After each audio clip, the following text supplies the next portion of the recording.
Hello friend, मैं हूं सर्वेश और आप देख रहे हैं न्यूज़ टिप। दोस्तों, आज हम बहुत अच्छा वीडियो आप लोगों के लिए लेकर के आ रहे हैं। आज का वीडियो हमारा पूरा डिपेंडेंट है आधार यूसीएल पर। आज हम लाइव एक आधार कार्ड आपको अपडेट करके दिखाने वाले हैं और जितनी भी समस्याएं आप सभी लोगों के दिमाग में या जो कुछ भी चल रहा है कि आधार कार्ड जब हम अपडेट करेंगे तो हमारा पोर्टल कैसे होगा, क्या क्या करना पड़ेगा, कैसे अपडेट करना है, कैसे एडिट होना है, क्या क्या एडिट होगा, क्या क्या एडिट नहीं होगा, ऐसी बहुत सारी चीज़ों पे हम आज फोकस करने वाले हैं। दोस्तों, मैं आपको बताना चाहूँगा एक बहुत बड़ा कन्फ्यूज़न जो सभी जगह पर चल रहा है कि जिन कस्टमर का मोबाइल नंबर एक्टिवेट है आधार में, यानी कि जिन कस्टमर का आधार कार्ड में उनका मोबाइल नंबर लिंक है, क्या उन्हीं लोगों का केवल आधार कार्ड अपडेट हो पा रहा है या सभी लोगों का हो पा रहा है। तो आज हम इस पूरे वीडियो में लाइव करके देखेंगे कि किन कस्टमर का अपडेट हो पा रहा है और किस प्रकार के कस्टमर का आधार कार्ड अपडेट नहीं हो पा रहा है। रीज़न क्या है, क्या ओटीपी इंटर करना पड़ता है कस्टमर के मोबाइल का, सारा कुछ आज हम बात करेंगे और आज फाइनल लाइव आपको अपडेट करके आधार कार्ड हम दिखाने वाले हैं। और ये वीडियो आपके लिए बहुत इंपॉर्टेंट और यूज़फुल होने वाला है क्योंकि आपको पूरी तरीके से पहले से ही जानकारी हो जाएगी आपका यूसीएल स्टार्ट होने से पहले ही कि हमें क्या क्या करना है और कैसे आधार कार्ड अपडेट करना है। दोस्तों, आप लोगों से एक रिक्वेस्ट है कि हमारे इस न्यूज़ टिप टेक चैनल को सब्सक्राइब जरूर करें क्योंकि फ्यूचर में बहुत सारे मेरे अपकमिंग वीडियोस हैं जो बहुत इंपॉर्टेंट होने वाला आप लोगों के लिए है। जो भी पॉइंट्स होता है, जो भी तथ्य होता है, उस पर मेरा वीडियो 100% ट्रू होता है। किसी भी प्रकार का फ्रॉड मेरी वीडियोस में नहीं होता है और इस कारण से आप हमारे चैनल को सब्सक्राइब ज़रूर करें, वीडियोस को लाइक करें और अगर आपको कोई समस्या आ रही है तो हमारे कमेंट सेक्शन में कमेंट करें, हम समय निकाल करके ज़रूर आपको जवाब दिया करेंगे। दोस्तों, आपसे एक रिक्वेस्ट है कि आप बहुत ज़्यादा फ़ोन ना करें हमें। अगर हमारा कॉन्टैक्ट डिटेल आपको कहीं से मिलता भी है तो कृपया करके केवल आप हमसे व्हाट्सएप पे चैट करें, मैं आपको व्हाट्सएप पे भी जवाब दे दिया करूँगा। और अगर आप व्हाट्सएप से बेहतर है कि आप कमेंट सेक्शन में ही कमेंट कर दिया करें, जो मैं थोड़ी थोड़ी देर पर यूट्यूब देखता रहता हूँ, मैं अपने स्टूडियो में जाकर के कि कौन सा कमेंट आया है उसका जवाब देने की कोशिश किया करता हूँ। दोस्तों, अगर जवाब देने में थोड़ा सा लेट हो जाए तो उसके लिए माफ़ करिएगा। आइए चलते हैं सीधे कंप्यूटर के स्क्रीन पर और एक आधार कार्ड को लाइव अपडेट करके देखते हैं। इस आधार कार्ड में हमें क्या क्या करना होगा, डॉक्यूमेंट कैसे स्कैन करना होगा, डॉक्यूमेंट कैसे अपलोड करना है, आधार कार्ड में एडिटिंग कैसे करना है, कस्टमर का डिटेल कैसे फेच करना है, यही सारी जानकारी के साथ आज का हमारा ये वीडियो लाइक करना बिल्कुल ना भूलिएगा। तो दोस्तों, सीधे हम लोग पहुंच गए हैं स्क्रीन पे और अब हम अपना आधार एनवायरनमेंट क्लाइंट सॉफ्टवेयर जो है हमारे डेस्कटॉप पे, इसे ओपन करते हैं। इसे ओपन करेंगे, थोड़ा सा समय लगेगा, 1-2 सेकंड का। कभी कभी किसी मित्र का ये ऐसे ही होल्ड रहता है और ये ओपन नहीं होता है। इस केस में क्या होता है, उन्हें अपना कंप्यूटर रीस्टार्ट करना होता है। अपना कंप्यूटर रीस्टार्ट करेंगे, टेम्प फाइल जो होता है, टेम्प फाइल कहाँ होता है, ये विंडो और आर दबाएंगे, यानी विंडो दबाएंगे और यहाँ से रन दबाएंगे और रन बॉक्स में जाकर के यहाँ से टेम्प TEMP इत्यादि लिख देंगे और ये फाइल सामने आएंगी। इन सभी फाइल्स को डिलीट करेंगे और इसी तरीके से दोबारा से फिर वही रन में % लगा करके आगे पीछे और दोबारा से फाइल खुल जाएगा और इसको भी जो कुछ भी यहाँ पे होगा ये सारा कुछ सेलेक्ट करके कंट्रोल ले करके और इसे डिलीट करने की कोशिश करेंगे। जितना नहीं बचेगा उसे एस्केप कर देंगे और इसे छोड़ देंगे। तो दोस्तों, इस केस में ये सॉफ्टवेयर दोबारा से ऑन करेंगे और उनका सॉफ्टवेयर ऑन होने लगेगा। किसी मित्र का मेरे पास कमेंट आया है, ये ओपन होते ही और पूरा इस तरह से ओपन नहीं हो पाता है, बीच में रुका रहता है। तो दोस्तों, मेरा तो ओपन हो रहा है, मैंने ओपन कर लिया है। ये उनके लिए था जिनका सॉफ्टवेयर ओपन नहीं होता है। तो यहाँ से हम अपना आईडी सेलेक्ट करेंगे। आईडी सेलेक्ट करने के बाद हम लॉगिन कर देंगे। तो मैंने अभी अपना आईडी यहाँ से लॉगिन कर लिया है फ्रेंड्स। मैं इसे नेक्स्ट करूँगा। नेक्स्ट करते ही जो इंटरफेस आने वाला है वो हम आपको दिखाने वाले हैं, किस टाइप का इंटरफेस आएगा। ये इंटरफेस आएगा। तो दोस्तों, मैं आपको बताना चाहूँगा जो अभी नए ऑपरेटर्स हमारे हैं, जो पहली बार लॉगिन कर रहे हैं, उन्हें क्या क्या लिखना होगा। यहाँ पे आपको जो सेंटर नेम है, यहाँ पे CSC आधार सेंटर लिखना है। मैं भी कंफ्यूज था यहाँ पे क्या लिखा जाएगा, तो मैंने स्टेट हेड सर के पास कॉल किया तो उन्होंने बताया सेंटर नेम में CSC आधार सेंटर लिखना है। तो CSC आधार सेंटर मैंने यहाँ पे लिख दिया है। फिर सेंटर नेम में आपका जो एड्रेस है उसे लिखना है आपको और जो सेंटर टाइप है यहाँ पे इसे परमानेंट आपको कर देना है यहाँ पे। और फिर पिन कोड में अपने एरिया का पिन कोड आप डालेंगे और उसके बाद टैब बटन आप प्रेस करेंगे। टैब बटन प्रेस करके आप नेक्स्ट कर जाएंगे। उसके बाद जो नीचे व्हाइट लिस्टेड फॉर बीई जो लिखा हुआ है, व्हाइट लिस्टेड फॉर बीई, यहाँ पे क्या रखेंगे? तो दोस्तों यहाँ पे ट्रू और फॉल्स में से आप यहाँ पे ट्रू वाला ऑप्शन सेलेक्ट करेंगे और इसके बाद आपको सिंपल ओके प्रेस करना है। जैसे ही आप ओके प्रेस करेंगे, इसके बाद जो नेक्स्ट इंटरफेस आएगा वो मैं आपको उसमें बताने वाला हूं। तो दोस्तों मैंने ओके किया, उसके बाद में जैसे ही हम ओके करेंगे ये ओटीपी से ही लॉगिन किया जाएगा। तो ओटीपी अभी मेरे पास आएगा, मैं ओटीपी यहाँ पे सबमिट करूंगा। दोस्तों मैं ओटीपी का वेट कर रहा हूं, जैसे ही ओटीपी आएगा फिर हम यहाँ से लॉगिन कर पाएंगे।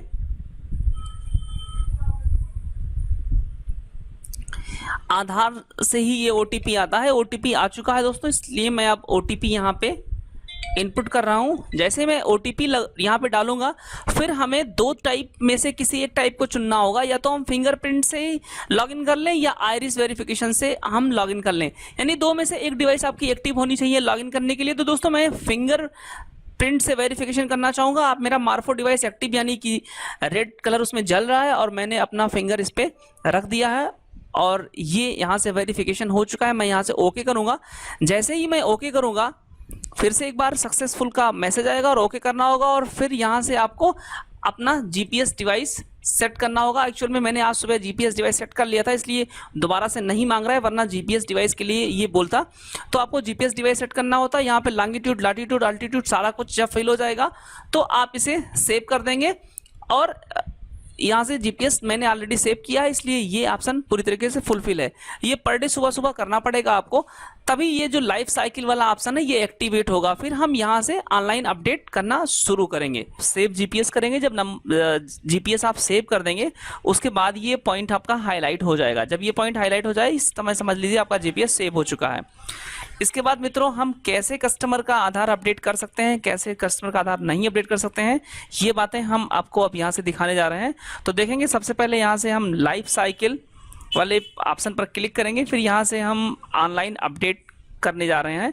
तो यहाँ से हमें एक आधार कार्ड अपडेट करना है दोस्तों। तो आधार कार्ड यहाँ से अपडेट करने के लिए हमें ऑनलाइन अपडेट पर क्लिक करना होगा। इसके बाद किसी कस्टमर का आपको जिनका भी आधार अपडेट करना है, यहाँ आधार नंबर डालेंगे। आधार नंबर डालने के बाद यहाँ से आप कस्टमर का और यहाँ पे अपना ऑपरेटर दोनों का थंब ऑथेंटिकेशन होना है। तो फ्रेंड्स यहाँ पे मैं एक आधार नंबर अभी इनपुट करा रहा हूँ। ये डिटेल्स मैंने हाइड सिक्योरिटी पर्पज की वजह से कर दिया है। तो ये मैंने आधार नंबर यहाँ पे डाल दिया। अब यहाँ पे हम कस्टमर का फिंगर कैप्चर करेंगे। अब हमारा बायोमेट्रिक डिवाइस रेडी है कैप्चर करने के लिए। मैंने कस्टमर का फिंगर कैप्चर करवाया। इसके बाद में जब ये कैप्चर कर ले इस तरह से, इसके बाद अपना आपको सेल्फ का भी फिंगर कैप्चर करना है। तो यहाँ पे क्लिक करेंगे और उसके बाद अपना यानी ऑपरेटर का फिंगर कैप्चर होगा। इसके बाद में यहाँ से जब हम फाइंड आधार करेंगे और अगर ये डिटेल हमारे सामने खुल करके आ जाता है तो हम आराम से इन कस्टमर का आधार अपडेट कर पाएंगे। और यहाँ से अगर डिटेल ओपन नहीं हो पा रहा है तो हम कस्टमर का आधार अपडेट नहीं कर पाएंगे। तो दोस्तों यहाँ पे साफ लिख करके आ रहा है रेजिडेंट रिजल्ट फाउंड, यानी जो रेजिडेंट है उनका रिजल्ट सर्वर को मिल चुका है, लेकिन वीआईडी ऑथेंटिकेशन फेल्ड, यानी कि जो वीआईडी का मतलब जो वर्चुअल आईडी होता है दोस्तों वो इसे नहीं मिल पा रहा है, इस वजह से फेल हो रहा है। तो दोस्तों एक केस ऐसा जो अभी चल रहा था बीच में कि जिनका मोबाइल नंबर रजिस्टर है उन्हीं का ही आधार कार्ड अपडेट किया जा सकता है, जिनका नहीं रजिस्टर है उनका नहीं अपडेट किया जा सकता है। तो उसमें थोड़ी बहुत सत्यता तो थी ही, तभी ऐसी जो है अफवाहें फैली थी। लेकिन यहाँ पर मैं फाइनल आपको बताना चाह रहा हूँ, यहाँ पे प्रॉब्लम ये है कि अगर रेजिडेंट का वर्चुअल आईडी बना हुआ है तभी ये ऑथेंटिकेशन हो पा रहा है। अगर वर्चुअल आईडी नहीं बना हुआ है, अगर वर्चुअल आईडी ऑथेंटिकेशन नहीं हो पाता है तो कस्टमर का डिटेल यहाँ से फेच नहीं हो पाता है, कस्टमर का डिटेल ये नहीं जो है सिंक कर पाता है आपके पोर्टल पे, इस वजह से आप अपडेट करने में असमर्थ हो जाते हैं। तो दोस्तों इसी की जगह पर मैं एक दूसरे कस्टमर का आधार नंबर डाल करके और उनका अपडेट करने की कोशिश कर रहा हूं। ये प्रक्रिया दिन भर हमें करना होता है, क्योंकि जब 20 कस्टमर 25 कस्टमर हमारे पास आते हैं तो उसमें से कहीं 4 या 5 कस्टमर की वर्चुअल आईडी बनी होती है। जिन कस्टमर का वर्चुअल आईडी बना हुआ है दोस्तों उन्हीं कस्टमर का आधार अपडेट किया जा सकता है अभी के कंडीशन में। इसके रिगार्डिंग मैंने सर से बात किया जो हमारे स्टेट हेड हैं, उन्होंने इसके संबंध में हमें जवाब दिया है कि ये जो प्रोसेसिंग सर्वर की वजह से है, सॉफ्टवेयर को अपडेशन किया जा रहा है। जल्द ही ये समस्या समाप्त हो जाएगी और सभी लोगों का आधार अपडेट किया जा सकेगा। लेकिन दोस्तों जब तक ये समस्या सॉल्व नहीं हो जाता है तब तक ये आधार का जो काम है ये बिल्कुल अच्छा अभी नहीं चल पा रहा है। इस वजह से, क्योंकि मैक्सिमम लोगों का वर्चुअल आईडी क्रिएट नहीं है और जिनका वर्चुअल आईडी बना हुआ है दोस्तों उन्हें आधार अपडेट करने की ज़रूरत ही नहीं है। वो आधार अपडेट करवाए हुए हैं या उनका मोबाइल नंबर लिंक है, इस वजह से उनकी वर्चुअल आईडी क्रिएट है और उनका आधार पूरी तरीके से सही है। तो जिनका आधार सही है वो अपडेट क्यों हमसे करवाएंगे, जिनका आधार नहीं सही है वही अपडेट करवाएंगे। तो इस केस में हम दूसरे कस्टमर का आधार कार्ड यहाँ पे अपडेट करने की कोशिश कर रहे हैं।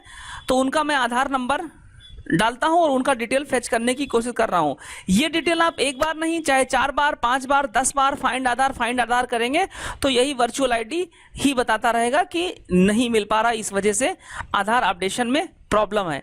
तो ये प्रॉब्लम कंटिन्यू बनी हुई है। मेरा मशीन रजिस्टर हुए 3-4 दिन हो गया है दोस्तों, मैं काम कर रहा हूं, लेकिन अभी तक मैंने 4-5 कस्टमर का ही आधार अपडेट करने में सफल रहा हूं।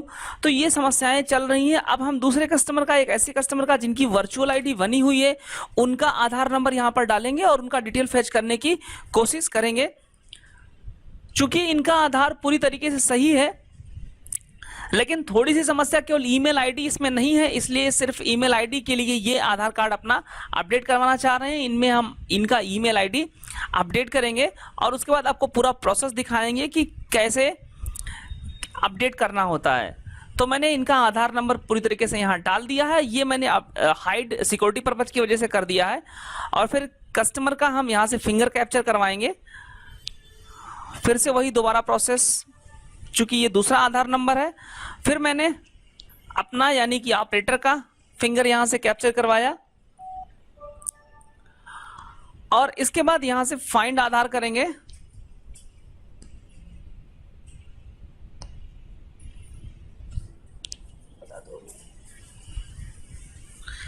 दोस्तों यहां पे ये डिटेल फैच कर रहा है, थोड़ी ही देर में ये डिटेल सामने आ गया है पूरा हमारे।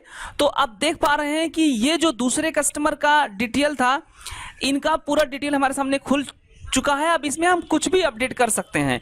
लेकिन दोस्तों हम आपको बताना चाहेंगे कि यहाँ पे आप देखिए नीचे, तो मोबाइल नंबर ऑलरेडी इसमें एक्टिवेटेड है। यहाँ पे हम देख सकते हैं एक्टिवेट है इस आधार कार्ड में। तो जो बातें ये फैल रही थी कि जिनका मोबाइल नंबर अपडेट है उन्हीं का डिटेल, उन्हीं का आधार अपडेट हो पा रहा है, तो इसमें पूरी तरीके से अभी सत्यता चल रही है। लेकिन ये भी सही है कि इसमें किसी भी प्रकार की OTP इत्यादि का वेरिफिकेशन हमें नहीं कराना होता है। यानी अगर कस्टमर का आधार नंबर, कस्टमर के आधार नंबर में मोबाइल नंबर लिंक है, उसका मोबाइल नंबर खो गया है, तो भी आप डेटा फेच कर पाएंगे। यानी उसका वर्चुअल आईडी क्रिएट हो जाएगा, उसका वर्चुअल आईडी बन जाएगा। तो दोस्तों यहाँ पे सिंपल हम आपको बता रहे हैं कि किस प्रकार से आप जो है इस आधार में अपडेशन कर पाएंगे। तो आप देखें यहाँ पे अगर आपको नेम वगैरह चेंज करना है तो ऑलरेडी यहाँ पे नेम में चेंज करने का डायरेक्टली कोई ऑप्शन नहीं है। आधार नंबर ऑलरेडी यहाँ पे कोई, इसमें भी आप नहीं चेंज कर सकते हैं। लेकिन अगर आपको नेम में कोई परिवर्तन करना है तो आपका ये पुराना नाम है, आप देखें यहाँ न्यू नेम का एक टैब बना हुआ है, एक न्यू नेम का एक कॉलम बना हुआ है। यहाँ पे आपको न्यू नेम में क्लिक करना है, इस वाले पेन वाले ऑप्शन पे, और यहाँ पे क्लिक करके इनका नाम जो भी है आप यहाँ से चेंज कर सकते हैं। लेकिन इनको नाम नहीं चेंज करना है, इसलिए मैं यहाँ से कोई नाम चेंज नहीं कर रहा हूँ। अगर आपको यहाँ पे नेम चेंज करना है तो नेम इस तरह से आप चेंज कर सकते हैं। मैं ये सिर्फ एग्जांपल के लिए आप लोगों को बता रहा हूँ, ताकि अगर आप फ्यूचर में चेंज करना चाहें या आपका मशीन स्टार्ट हो जाए तो किसी का नाम चेंज करना हो तो आप कैसे करेंगे। दोस्तों जैसे इसको आप टैब प्रेस करेंगे, यहाँ पे देखेंगे कि हिंदी में भी दूसरे साइड में नाम लिख जाएगा, ये हिंदी में नाम आप सेट करवा लेंगे। तो इस प्रकार से आप नेम चेंज कर सकते हैं। तो यहाँ पे नाम इन कस्टमर को चेंज नहीं करवाना था, इसलिए मैंने चेंज नहीं किया है। मैं फिर से वापस इसी पेन पे क्लिक कर देंगे तो ये फिर से हाइड हो जाएगा।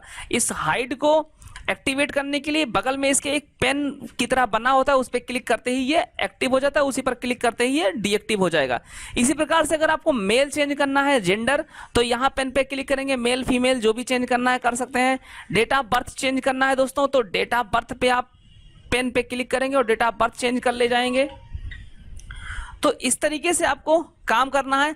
अब आ जाएंगे हम लोग पूरा रेजिडेंस केस में कि अगर आपको केयर ऑफ में या फादर मदर नेम कुछ भी चेंज करना है इसमें, तो आप यहाँ एडिट का ऑप्शन बना क्लिक करेंगे और केयर ऑफ में पूरा नाम वगैरह डाल सकते हैं और ये पूरा एड्रेस, तो यहाँ पे एड्रेस चेंज करने का पूरा सिस्टम इसमें दिया गया है।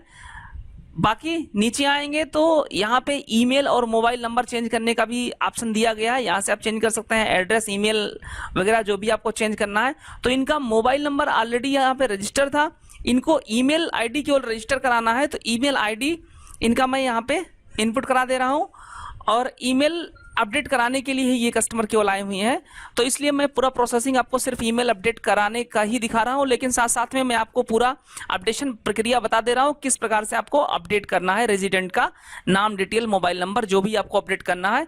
दोस्तों ये जो प्रॉब्लम चल रहा है, मोबाइल नंबर अपडेट होने से ही केवल अपडेशन होता है, मोबाइल नंबर का लिंक है तभी अपडेट होगा, तो ये बात बुरी तरीके से सही है, लेकिन सिर्फ ये कुछ दिनों के लिए है।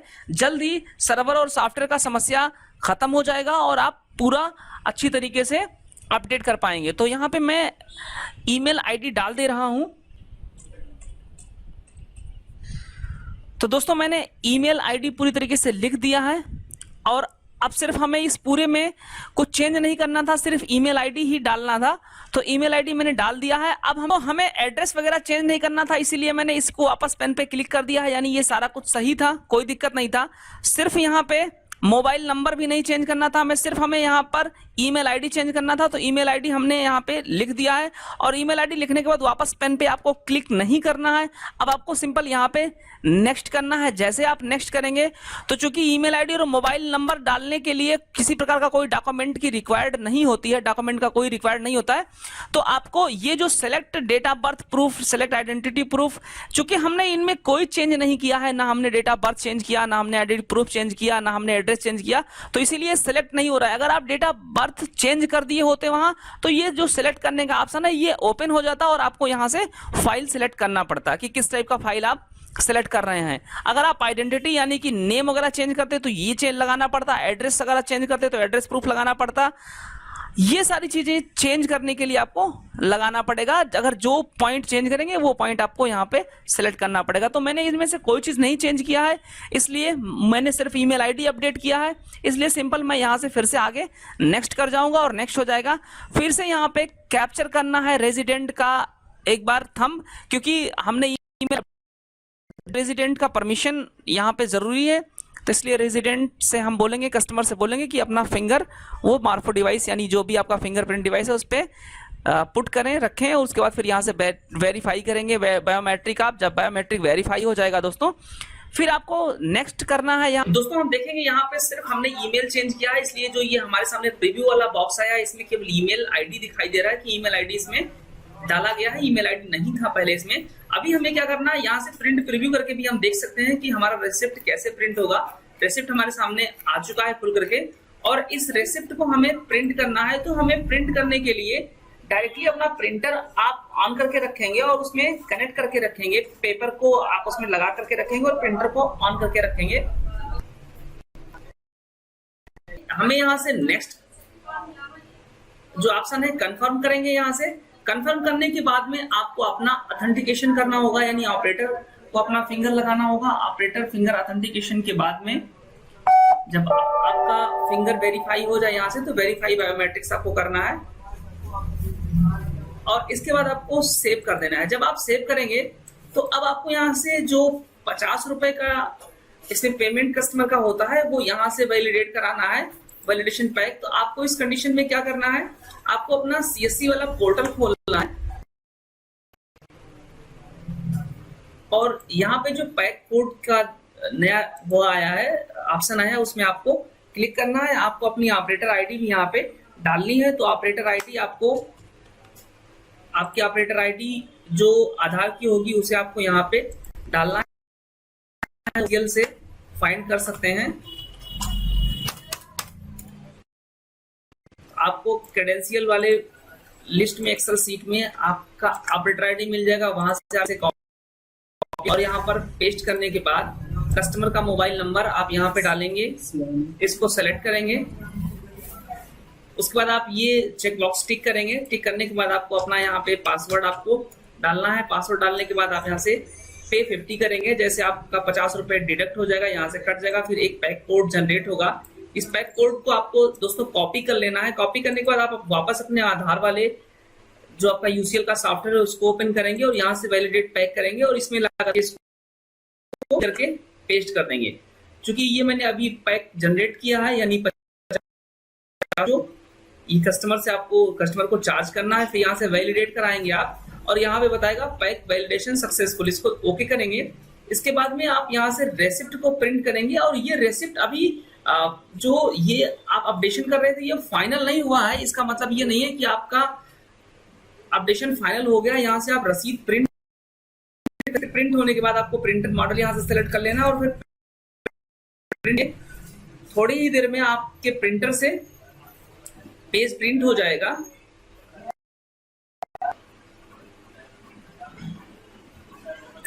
उसके बाद इस पे कस्टमर का भी साइन लेना है और साथ में जो आधार इनरोलमेंट होता है उस फॉर्म को अपलोड करना है और ये रेसिप्ट अपलोड करना है। अपलोड कैसे करना है दोस्तों? बहुत मित्रों को अपलोड करने में प्रॉब्लम हो रहा है, फाइल नेम मैच नहीं हो पा रहा है, प्रॉब्लम में है, तो उनके लिए भी ये वीडियो काफी इंपॉर्टेंट होगा। मैंने ये रेसिप्ट प्रिंट कर लिया है। अब कस्टमर से हम इस पे साइन लेंगे।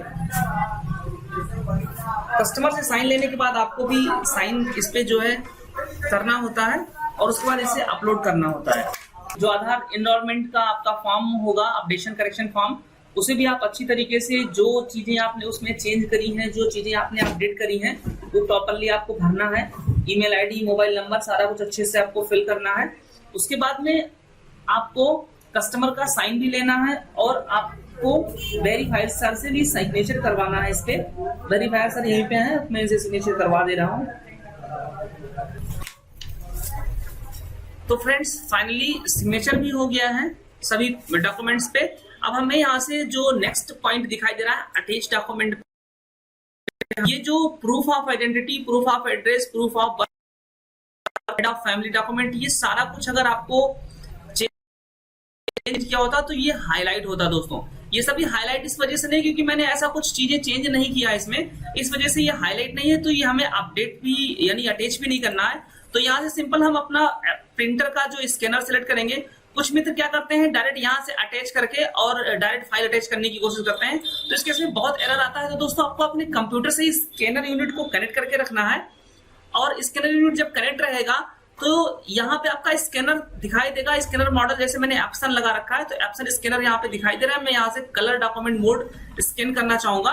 इसके बाद में यहाँ जो प्रिंट रिसिप्ट, जो रसीद मैंने अभी प्रिंट किया है उसको हमें यहाँ से स्कैन करना है। तो मैंने अपने स्कैनर पर रिसिप्ट को रख दिया है और अब मैं डॉक्यूमेंट स्कैन यहाँ से करवा रहा हूँ। ये स्कैनिंग द डॉक्यूमेंट स्कैन हो रहा है और यहाँ पे ये पूरा फाइल हमारे सामने आ गया स्कैन होकर के। तो इसमें हमें करना क्या है, सिंपल इसे यहाँ से सेव कर देना है। हमने स्कैन करके देख लिया, डॉक्यूमेंट्स हमारे सामने आ गया है। स्कैनर से स्कैन होने के बाद डॉक्यूमेंट को आप यहाँ सिंपल सेव कर देंगे। इसके बाद वो वाला डॉक्यूमेंट हटा करके दूसरा डॉक्यूमेंट यानी कि जो आपका अपडेशन फॉर्म था उसको भी आपको स्कैन करना है। सिंपल यहाँ पे देखिए ग्रीन टिक बन गया है, इस तरह से ये बन जाएगा। फिर दूसरा वो भी स्कैन हो चुका है और ये फाइल हमारे सामने आ गया है। यहाँ पे हमें इस फाइल को भी सेव कर देना है। मैंने यहाँ कर दिया है और जैसे ही ये सेव हो जाएगा हम लोग लास्ट स्टेज पे हैं, यानी ये हमारा दोनों फाइल अपलोड हो चुका है। यहाँ पर अगर आप किसी का नेम चेंज कर रहे हैं तो प्रूफ ऑफ आइडेंटिटी ये भी स्कैन करना पड़ेगा, एड्रेस चेंज कर रहे हैं तो एड्रेस स्कैन करना पड़ेगा। जिस प्रकार से मैंने ये लास्ट के 2 डॉक्यूमेंट स्कैन करके लगाए, इसी तरीके से ये सभी डॉक्यूमेंट्स आपको लगाने पड़ेंगे। यदि आप नेम या डेट ऑफ बर्थ जिसमें भी आप चेंज या बदलाव करेंगे वो डॉक्यूमेंट आपको यहाँ से अपलोड करना होगा। सिंपल आपको यहाँ से सेव कर देना है। अब दोस्तों ये अपडेट रिक्वेस्ट नंबर है जो एनरोलमेंट नंबर टाइप का होता है, ये एनरोलमेंट नंबर कह लीजिए या इसे, या अपडेट रिक्वेस्ट नंबर कह लीजिए। एनरोलमेंट नंबर इसे जब कहेंगे जब पहली बार आप कोई कस्टमर आधार के लिए अप्लाई करते हैं, लेकिन अब ये अपडेट रिक्वेस्ट नंबर इसलिए क्योंकि ये अपने आधार में अपडेट करवा रहे हैं, तो इस नंबर से इनको आधार दोबारा डाउनलोड करके मिल सकता है। तो यहाँ से अब आप फाइनल मोड पे हैं, यहाँ पे देख सकते हैं आप सक्सेस हो चुका है इनका अपडेशन, और यहाँ से कंप्लीट इनरोलमेंट पे जैसे आप क्लिक करेंगे ये इनरोलमेंट कंप्लीट हो गया और फिर से वापस हम उसी विंडो पे पहुंच गए जहां से हमने शुरू किया था। तो दोस्तों इस तरह से आप पूरा कंप्लीट प्रोसेसिंग कर सकते हैं और आधार अपडेट कर सकते हैं। लेकिन एक जो सबसे बड़ी समस्या हम लोगों के सामने आ रही है कि जिन ग्राहकों का वर्चुअल आईडी, आधार का वर्चुअल आईडी बना हुआ है, केवल उन्हीं ग्राहकों का अपडेशन हम लोग कर पा रहे हैं। ऐसा कुछ नहीं है कि किसी मोबाइल पे OTP आता है कस्टमर के, उस OTP को सबमिट करने के बाद हम अपडेट कर पाते हैं। इस प्रकार का कोई प्रॉब्लम नहीं है, कोई OTP कस्टमर का नहीं आता है उसके मोबाइल नंबर पर कि जो मोबाइल नंबर लिंक है उसके लिंक्ड मोबाइल नंबर पर OTP आए, उसे सबमिट करने के बाद हम अपडेट कर पाएँ। ऐसा कुछ नहीं है, हम किसी भी कस्टमर का आधार अपडेट कर सकते हैं। लेकिन जो प्रॉब्लम अभी आ रहा है, जो ये आ रहा है कि जिनका मोबाइल नंबर लिंक है उन्हीं का आधार अपडेट क्यों हो रहा है, केवल उसका सिर्फ ये रीज़न है कि मोबाइल नंबर होने के नाते उनका वर्चुअल आईडी जनरेट हो जाता है और वर्चुअल आईडी जनरेट होने से ही केवल उनका आधार अपडेट हो पाता है। कोई OTP हमें सबमिट नहीं करना पड़ता है। दोस्तों हम आपको बताना चाहते हैं कि अगर किसी भी ग्राहक का मोबाइल नंबर खो गया है, कोई मोबाइल उसका पुराना था जो उसके आधार के साथ लिंक था, वो मोबाइल नंबर उसने चेंज कर दिया या खो गया या भूल गया, तो उस ग्राहक का भी आप आधार आराम से अपडेट कर ले जाएंगे। अभी हमारी जो स्टेट हेड सर से बात हुई है कि कुछ दिन में ये प्रॉब्लम सॉल्व हो जाएगा। ये सर्वर या सॉफ्टवेयर का कुछ प्रॉब्लम चल रहा है जिसकी वजह से डेटा फेच नहीं कर पा रहा है। जब हम कस्टमर का फिंगर, जैसे कि मैंने अभी आपको दिखाया था स्क्रीन पर, कि जब हम ऐसे कस्टमर का जिनका वर्चुअल आईडी नहीं बना हुआ है, उन कस्टमर का, यानी जिनका मोबाइल नंबर नहीं लिंक है, उन कस्टमर का जब हम डिटेल फेच करने की कोशिश करते हैं तो ये आता है कि डाटा फाउंड, मतलब कस्टमर का आधार डाटा फाउंड हो जाता है, वो मिल जाता है, लेकिन वर्चुअल आईडी नहीं फाइंड हो पाती है। इस वजह से ये प्रॉब्लम आ रहा है कि उनका डिटेल हमारे सामने खुल करके नहीं आ रहा है। तो हम एडिट क्या करेंगे, हम अपडेट क्या करेंगे जब डिटेल ही हमारे सामने नहीं ओपन हो रहा है। तो सबसे बड़ी समस्या जो है कि उनका डिटेल, उस कस्टमर का डिटेल हमारे सामने ओपन होना, स्क्रीन पर डिटेल उनका ओपन होना। तो ये OTP से नहीं ओपन हो रहा है, ये फिंगर से ही, बायोमेट्रिक डिवाइस से ही ये डिटेल हमारे सामने खुल करके आ रहा है। लेकिन ऐसे ही ग्राहकों का आ रहा है जिनका वर्चुअल आईडी फाइंड हो पाता है, जिनका वर्चुअल आईडी नहीं है, उनका आधार अपडेट करने में अभी समस्या चल रही है। इस वजह से थोड़ा जो CSC VLE मित्र आधार केंद्र पर काम करना चाहते हैं, अभी की जो परेशानी है वो ये परेशानी चल रही है कि जब दिन भर में 10 ग्राहक या 15 ग्राहक अगर अपने पास आते हैं तो उसमें से 3, 4, 5 लोगों का मैक्सिमम अपडेशन का काम हो पाता है, बाकी लोग निराश होकर के लौट जाते हैं। सिर्फ कारण यही है क्योंकि उनका डिटेल फेच होकर के हमारे सामने स्क्रीन पर नहीं आ पाता है। ये एक बहुत बड़ी समस्या चल रही है। हमारी बात हुई है सर से, जल्द ही इसका समाधान किया जाएगा। तब तक के लिए थैंक यू। आप देखते रहिए न्यूज़ स्टेप टेक और चैनल को सब्सक्राइब जरूर कर लीजिए। वीडियो अच्छा लगा हो तो लाइक करिए। फ्यूचर में जब भी कोई नया अपडेट आता है जल्द से मैं वीडियो लेकर आपके लिए हाजिर होऊंगा। Thank you.